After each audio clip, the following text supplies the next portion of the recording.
निमिया के डार मैया झूलेलू झूलनवा की झूली झूली ना। मैया गावेली गीतिया की झूली झूली ना, की झूली झूली ना।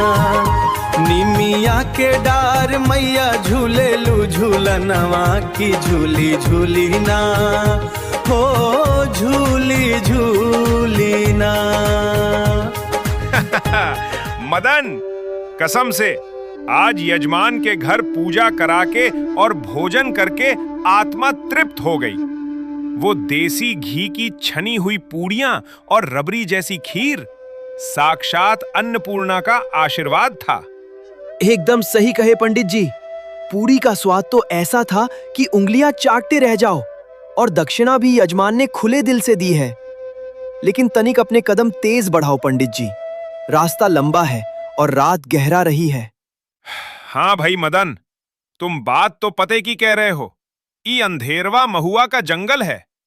पुराने लोग कहते हैं कि इस जंगल में रात के समय आवाज सुनते ही दोनों के पैर जहां के तहां थम जाते हैं। दोनों एकदम सन्नाटे में आ जाते हैं। गीत गले में ही अटक जाता है। दोनों अंदर से बहुत डरे हुए हैं, लेकिन एक दूसरे के सामने खुद को निडर दिखाने की कोशिश कर रहे हैं। मदन, हम तो बस यूं ही रुक गए। जरा अंगोछा ठीक कर रहे थे। बाकी डर वर की कोई बात नहीं है। हम तो पंडित ठहरे, रोज मंत्र पढ़ते हैं। भला हमें काहे का डर। हाँ पंडित जी, डरने की क्या बात है। मैं भी तो बस रास्ता देख रहा था कि कहीं आगे कोई गड्ढा ना हो। मदन सिंह की मुक्के के आगे बड़े बड़े पीछे हट जाते हैं। ये तो मामूली सी आवाज है, हवा चल रही होगी।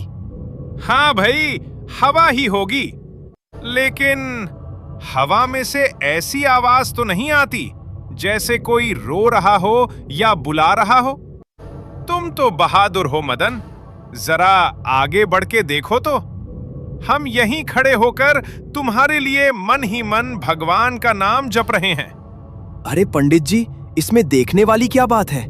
मैं तो अभी जाकर देख लेता, पर यजमान ने कहा था कि रात को सीधे घर जाना चाहिए, कहीं रुकना नहीं चाहिए।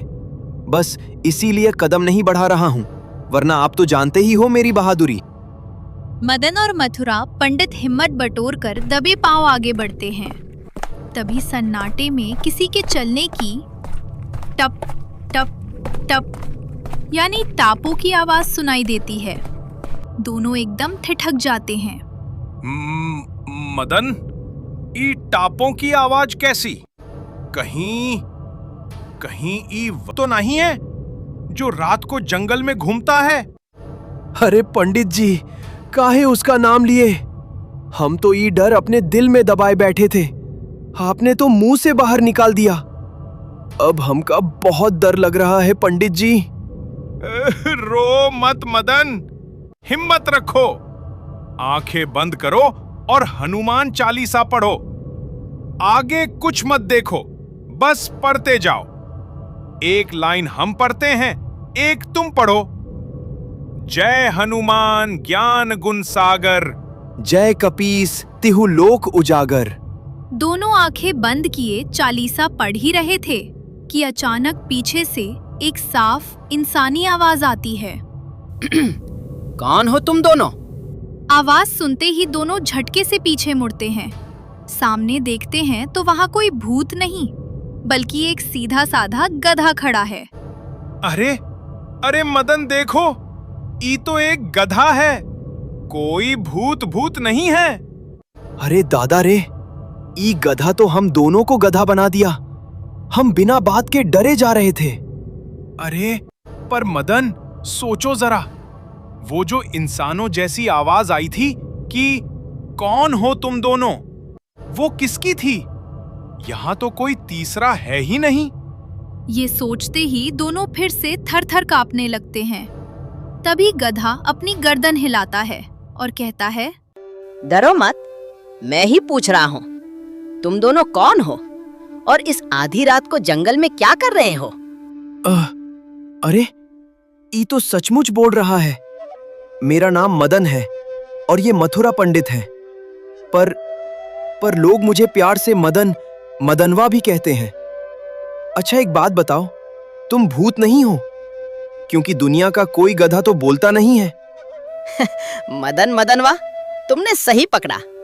पर मैं कोई भूत पिशाच नहीं हूँ। मैं तो बस एक साधारण बोलने वाला गधा हूँ।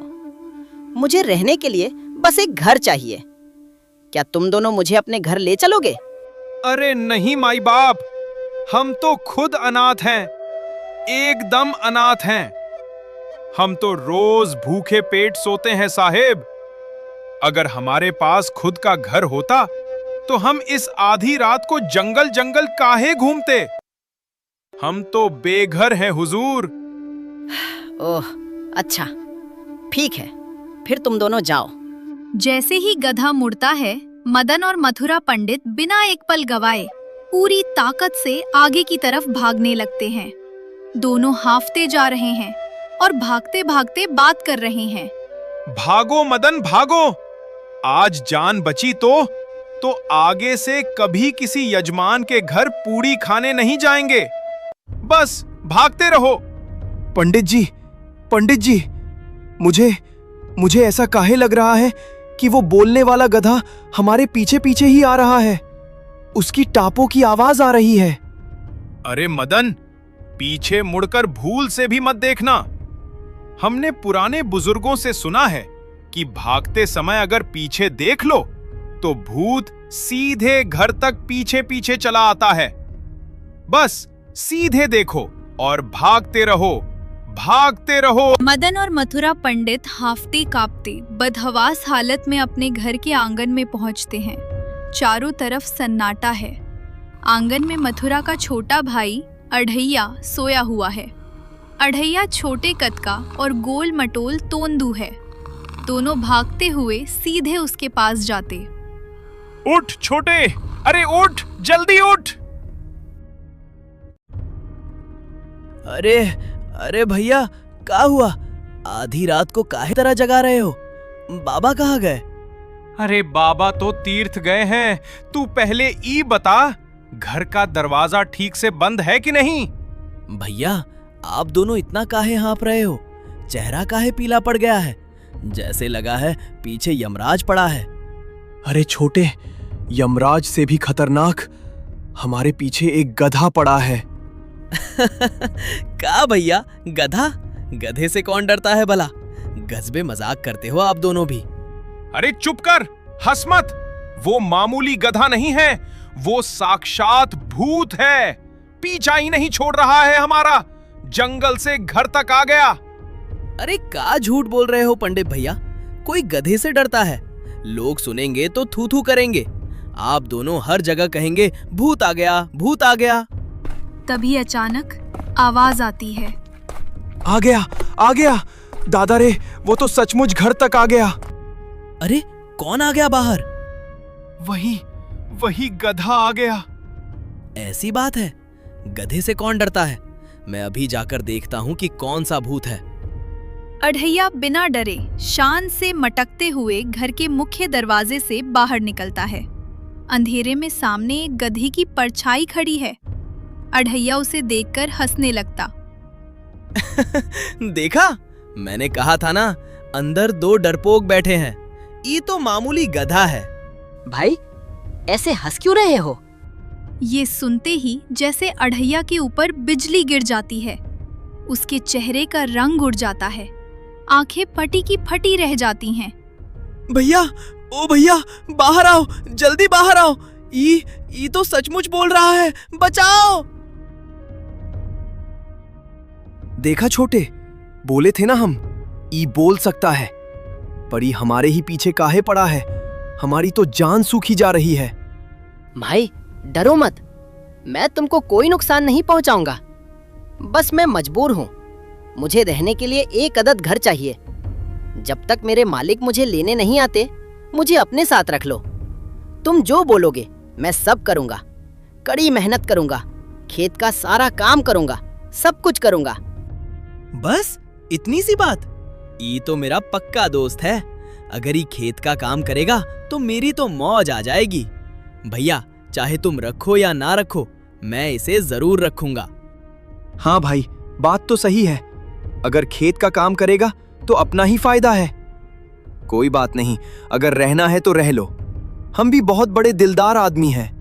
हमारा अच्छा खासा घर है, जमीन जायदाद है, तुम आराम से रह सकते हो।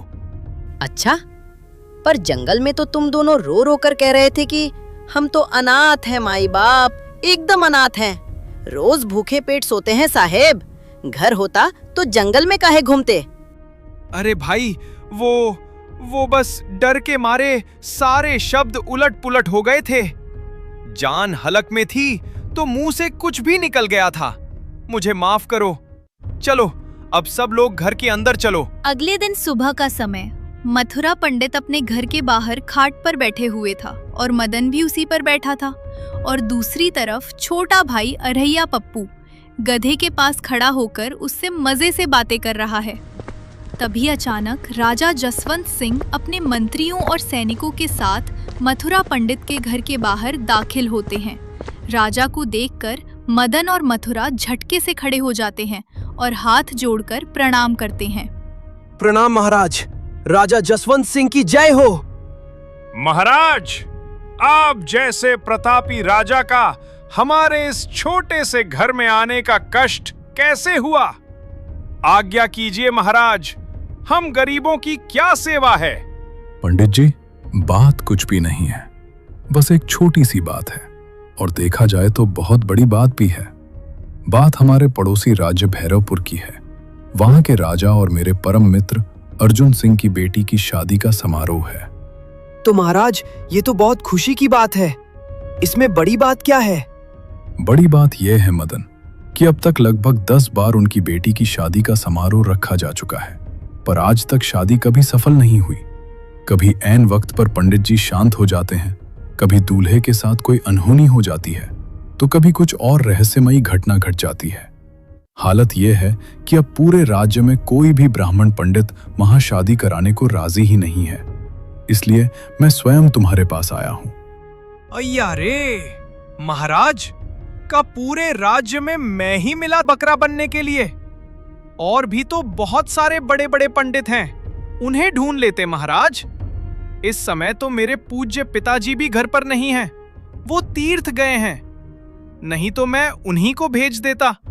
अरे रुकिए रुकिए महाराज, आप पहले ये बताइए कि वहाँ खाने पीने की क्या व्यवस्था है? अगर मालपुआ, पूड़ी कचौड़ी और बढ़िया पकवानों की व्यवस्था एकदम चकाचक है तो मैं बड़े भैया को, मदन भैया को और इस गधे को लेकर आज शाम को ही भैरवपुर के लिए निकल जाऊंगा। छोटे, खाने की व्यवस्था बहुत उत्तम है, जो मन करे सब कुछ मिलेगा। बस किसी भी तरह यह शादी संपन्न हो जानी चाहिए। लेकिन महाराज, ये रहस्य क्या है? ऐसा क्यों हो रहा है? क्या इसके पीछे की वजह किसी को नहीं पता? नहीं मदन, आज तक उस राज्य में किसी की भी शादी संपन्न नहीं हो पाई है। राजा की बेटी तो छोड़ो, वहां आम जनता की भी शादियां नहीं हो पाती। ये एक बहुत बड़ा रहस्य है। ठीक है महाराज, अगर आपकी इसी में खुशी है और राजा का आदेश है तो मैं अपनी हथेली पर रखकर भैरवपुर जाने के लिए तैयार हूं। पर महाराज, मेरा एक और खास दोस्त भी है, वो अभी यहाँ नहीं है, वो बाद में सीधा वहीं आएगा। क्यों मदन? हाँ महाराज, वो हमारा दोस्त बहुत चमत्कारी है। वो एकदम हवा की रफ्तार से चलता है, आप फिक्र न करें। ठीक है महाराज, हम सब आज शाम को ही भैरवपुर के लिए प्रस्थान करते हैं। बहुत अच्छे, मुझे तुम लोगों से यही उम्मीद थी। ईश्वर तुम्हारी रक्षा करे। इतनी बात कर राजा वहां से चला जाता है।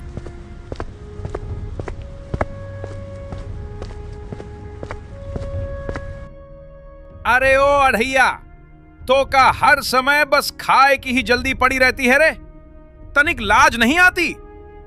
अगर तू बीच में भोजन का राग न अलापता तो मैं राजा साहब को कोई न कोई पाठ पढ़ाकर मना कर देता।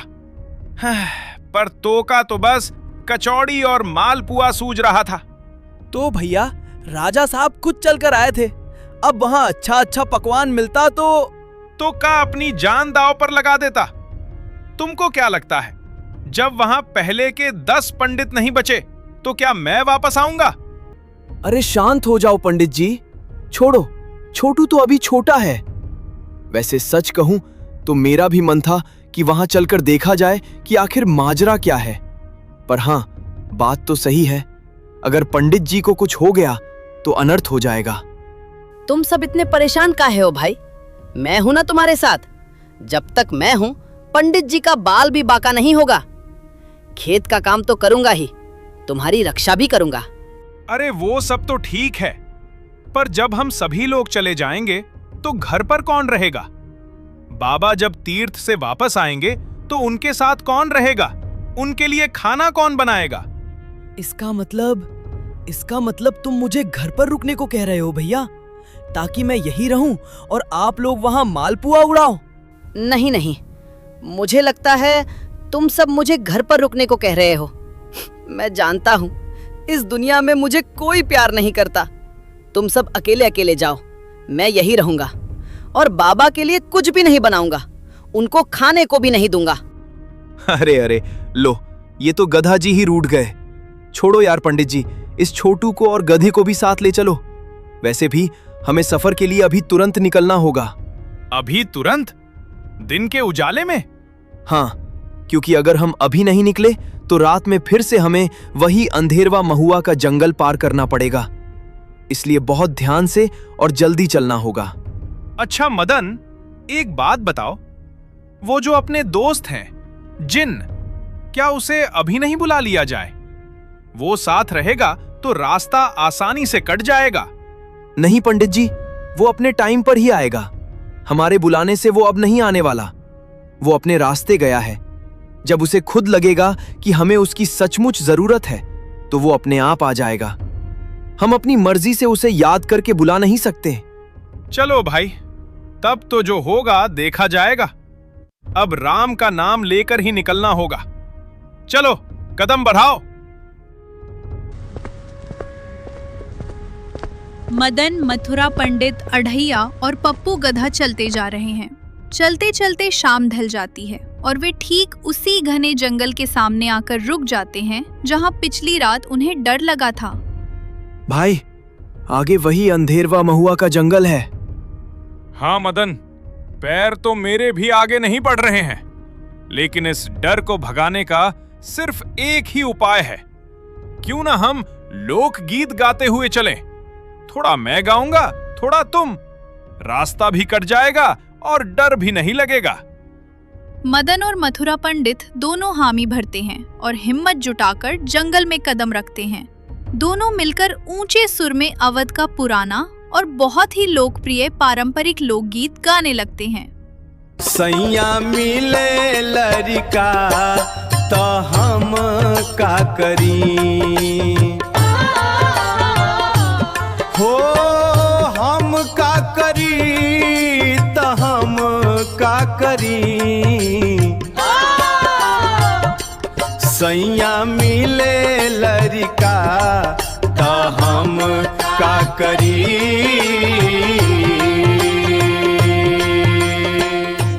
सैया मिले लड़का त हम का करी, हो हम का करी त हम का करी। सैया मिले लड़का त हम का करी। ये सुनते ही मदन, मथुरा, अढ़ैया और गधा चारों के पैर जहां के तहां जम जाते हैं। चारों तरफ घनघोर अंधेरा है और सन्नाटा छा जाता है। कौन है? सामने आओ। अरे भैया, मुझे लगता है कि कोई हमारे साथ लुका छिपी और अंताक्षरी खेल रहा है। रुको, मैं इधर से लाइन लगाता हूँ। ओ भाई, जो कोई भी है जल्दी सामने आओ, खेल मत खेलो हमसे। हाँ भाई, डर के मारे हमारी पहले ही ऐसी तैसी बनी पड़ी है। जो कुछ भी हो जल्दी सामने आओ। तभी अचानक हवा में एक जादुई धुआं उठता है और एक भयानक दिखने वाली जादूगरनी बुढ़िया हवा में तैरती हुई उनके सामने आ जाती है। आप कौन है माई? मैं इस जंगल की महारानी हूँ। मैंने सुना है तुम सब भैरवपुर जा रहे हो शादी करवाने। हाँ माई, पर आपको कैसे पता? मैं एक जादूगरनी हूँ, मुझे सब पता रहता है। तुम सब दिल के अच्छे हो, इसलिए मेरा तुम्हें नुकसान पहुंचाने का मन नहीं है, वरना अब तक तो मैं तुम सबको चूहा बनाकर खा चुकी होती। ए बुढ़िया, तुम मेरे बड़े भैया और मदन भैया को ऐसा नहीं बोल सकती। तुम्हारी हिम्मत कैसे हुई? जरा मेरी इन फौलादी भुजाओं को देखो, क्या तुम मेरा मुकाबला कर सकती हो? अच्छा, इतना घमंड? ये ले। जादूगरनी तुरंत अपने हाथ से एक जादुई रोशनी अढ़ैया की तरफ मारती है। एक जोरदार धमाका होता है और देखते ही देखते अढ़ैया एक छोटा सा हरा तोता बन जाता है। अढ़ैया छोटे, क्षमा करे महारानी, वो ना समझ है, छोटा है, उससे बड़ी भारी भूल हो गई, हमें क्षमा कर दें। अरे भैया, आप काहे हाथ जोड़ रहे हो? ए बुढ़िया, हिम्मत है तो मुझे मेरे असली रूप में ला, फिर तुझे बताता हूँ। मानना पड़ेगा छोटे, तुम्हारे अंदर जोश बहुत है और ऐसे ही जोशीले लोगों से खेलने में मुझे बड़ा मजा आता है। महारानी, बच्चों की गलतियों को माफ करे, वो मेरा दोस्त है, उसे ठीक कर दीजिए। महारानी, आपको हमसे क्या चाहिए? आपने हमारा रास्ता क्यों रोका? सुनो मदन, इस जंगल से सुरक्षित गुजरने के लिए सौदा करना पड़ता है। तुम दोनों पिछली बार चुपके से इस जंगल को पार करके चले गए थे, इसलिए पिछली बार का सौदा और आज का सौदा दोनों का हिसाब एक साथ होगा। कैसा सौदा? हमारे पास तो कुछ नहीं है। मुझे मेरा जादुई आईना चाहिए। मेरा वो आईना चोरी हो गया है जो भैरवपुर नगरी में किसी अंधेरी गुफा से छुपाकर रखा गया है। मैं स्वयं भैरवपुर नहीं जा सकती क्योंकि वह एक श्रापित राज्य है और एक श्रापित राज्य के अंदर कोई जादूगरनी कदम नहीं रख सकती। श्रापित? पर वो राज्य श्रापित कैसे हुआ माई? वह एक बहुत बड़ा रहस्य है जो तुम्हें सिर्फ भैरवपुर के लोग ही बता सकते हैं। जब तुम इस जंगल को पार करोगे तो तुम्हें आगे एक बोलता हुआ पेड़ मिलेगा, वही तुम्हें आगे का रास्ता बताएगा। याद रखना, भैरवपुर की सीमा के अंदर आज तक कोई शादी संपन्न नहीं हुई। वहां के लोग गंगा पार करके ही शादी करते हैं। जहां तक उस राज्य का श्राप फैला है, वहां शादियां नहीं हो सकती। अरे महारानी, वो सब तो ठीक है, पर मुझे तो ठीक करो। क्या मैं ऐसे ही तोता बनकर घूमूंगा? जैसे ही तुम सब इस जंगल की सीमा को पार करोगे, तुम अपने असली रूप में वापस आ जाओगे। लेकिन याद रखना, लौटते वक्त मुझे मेरा जादुई आईना हर हाथ में चाहिए। अगर लेकर नहीं आए तो तुम इस जंगल से कभी जिंदा बाहर नहीं जा पाओगे। ये जंगल मेरा है। जादूगरनी के गायब होने के बाद मदन, मथुरा पंडित, पप्पू गधा और मदन के कंधे पर तोता बना बैठा अढ़ैया आगे बढ़ते हैं। जैसे ही वे जंगल की आखिरी सीमा पर पहुंचते हैं, एक तेज चमकदार रोशनी होती है। अढ़ैया तोते से अचानक वापस अपने असली गोल मटोल और तोंदू रूप में आ जाता है। अरे दादा रे, मैं बच गया, मैं फिर से मानुस बन गया। ओ बुढ़िया जादूगरनी, देख, मैं फिर से अपनी असली देह में आ गया। अब बता, किससे मुकाबला करना है? चुप करो अढ़ैया, अभी जान बची है तो भगवान का नाम ले, अपनी भुजाएं मत दिखा। तभी उनके ठीक सामने एक विशाल सदियों पुराना पेड़ प्रकट होता है। रुको राहगीरों, आगे मत बढ़ो। मैं इस वन का सबसे प्राचीन रक्षक वृक्षराज हूँ। जादूगरनी ने तुम्हें मेरे पास भेजा है ताकि मैं तुम्हें उस पावन और श्रापित नगरी भैरवपुर का खौफनाक सच बता सकूं। प्रणाम वृक्षराज, कृपा करके हमें बताइए कि उस भैरवपुर नगरी का क्या रहस्य है। वहां आज तक कोई शादी संपन्न क्यों नहीं हो पाई? राजा जसवंत सिंह ने हमें वहां के राजा अर्जुन सिंह की बेटी की शादी कराने के लिए भेजा है। मदन, तुम सब मौत के कुएं में कदम रखने जा रहे हो। भैरवपुर का इतिहास खून और काली शक्तियों से लिखा गया है। बहुत पुरानी बात है। इसी भैरवपुर राज्य में एक परम प्रतापी राजा हुआ करते थे। उनकी एक बेहद रूपवान पुत्री थी। उसी राज्य में एक साधारण युवक रहता था जिसे राजा की पुत्री से अगाध प्रेम हो गया था। दोनों एक दूसरे को चाहने लगे थे। अच्छा, फिर क्या हुआ वृक्षराज? राजा साहब ने शादी नहीं करवाई?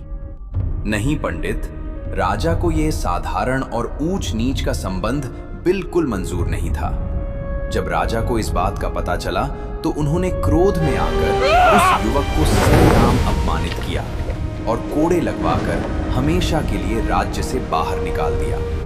अपमान की उस आग ने उस युवक को पूरी तरह बदल दिया। तो क्या उसने राजा पर हमला कर दिया वृक्षराज? नहीं पप्पू, उसने तलवार नहीं उठाई। वो सीधे श्मशान की ओर भाग गया। राजा और उस पूरे राज्य से बदला लेने के लिए शुरू कर दिया। उसने सालों तक ऐसी साधना की जिस पूरी तरह दूषित कर दिया। अंत में राजा को समूल नष्ट करने के लिए उसने अपने पूरे मानव शरीर का त्याग कर दिया और एक बेहद शक्तिशाली बिना सिर वाला दुष्ट साया यानी सरकटा बन गया। ये सुनते ही मदन और मथुरा पंडित के रोंगटे खड़े हो जाते हैं। उस सरकटे ने अपनी आसुरी ताकतों से पूरे राज्य में तबाही मचा दी। अंततः उसे अपने बदले में जीत तो मिल गई, लेकिन वो शांत नहीं हुआ। तब राजा के तमाम सिद्ध और महात्मा मित्रों ने, जो बड़े ज्ञानी पंडित थे, अपनी सामूहिक मंत्र शक्ति और पवित्र अनुष्ठानों के द्वारा एक पुराने गहरे कुएं के अंदर समाहित यानी कैद कर दिया। अगर वो कुएं में कैद था वृक्षराज, तो फिर अब बाहर कैसे आ गया? समय का चक्र बदला मदन। किसी अज्ञानी और लालची व्यक्ति ने कुछ वर्ष पहले उस कुएं की जादुई सील को तोड़ दिया, जिसके कारण वो कुएं से बाहर निकल गया। तब से लेकर आज तक जब भी उस राज्य या उस गांव में किसी की भी शादी तय होती है, आधी रात को वहां आता है और किसी न किसी अनहोनी से शादी को अपूर्ण कर देता है। कभी पंडित तो कभी दूल्हे को गायब कर देता है। अरे मैया रे, अब तो मैं ही गया भैया। मेरा क्या होगा? पहले के 10 पंडित परलोक से धार गए, अब इस 11वें नंबर पर मेरा ही नाम लिखा है। महाराज जसवंत सिंह ने मुझे सीधे काल में भेज दिया। मैं नहीं जाऊंगा भैरवपुर, मुझे वापस घर जाना है। अरे भैया, काहे फालतू का टेंशन ले रहे हो? पहले तो भैया मुझे राजा के पास ले चलो। मुझे वहाँ की कचौड़ी, पूरी और मालपुआ खाना है। पेट में चूहे कूद रहे हैं। पहले भोजन की व्यवस्था करो। चुप रहो ओ अढ़ैया, यहाँ जान पर बनाई है और तुझे कचौड़ी की पड़ी है। हे वृक्षराज, आप तो त्रिकालदर्शी हैं। कृपा करके बताइए कि इस संकट का क्या उपाय है, ना कैसे कर सकते हैं? क्या इस बात का कोई तोड़ है? उपाय है मदन, लेकिन वो अत्यंत कठिन और खतरनाक है। सुनो, मैं तुम्हें एक प्राचीन और गुप्त जादुई मंत्र देता हूं। इस मंत्र को ध्यान से अपने मन में उतार लो। ओम ह्रीम क्लीम भैरवाय दुष्ट शक्तिम स्तंभे स्तंभे घटे बंधे बंधे स्वाहा। जैसे ही तुम्हारे सामने आता है, तुम्हें बिना डरे इस मंत्र का उच्चारण करना होगा और उसे मिट्टी के एक पवित्र घड़े में कैद करना होगा। जैसे ही वो घड़े में समाएगा, तुम्हें उस घड़े का मुंह तुरंत लाल कपड़े से बांध देना होगा। घड़े में कैद करने के बाद क्या करना होगा महाराज? घड़े में कैद करने के बाद तुम चारों में से किसी एक को उस खौफनाक और गहरे कुएं के अंदर उतरना होगा, जो कुआं श्मशान के पास है। उस कुएं की गहराई में जाकर उस घड़े को जमीन के अंदर बहुत नीचे गाड़ देना होगा और ऊपर से जादुई मिट्टी डालनी होगी। लेकिन एक बात का विशेष ध्यान रहे। किस बात का वृक्षराज? जो कोई भी उस घड़े को दबाने कुएं के अंदर जाएगा, वो कभी वापस लौटकर इस दुनिया में नहीं आएगा। उसे वहीं उस कुएं की चौकीदारी करनी होगी ताकि वो दुष्ट साया दोबारा बाहर ना निकल सके। इसलिए सोच समझकर कदम बढ़ाना।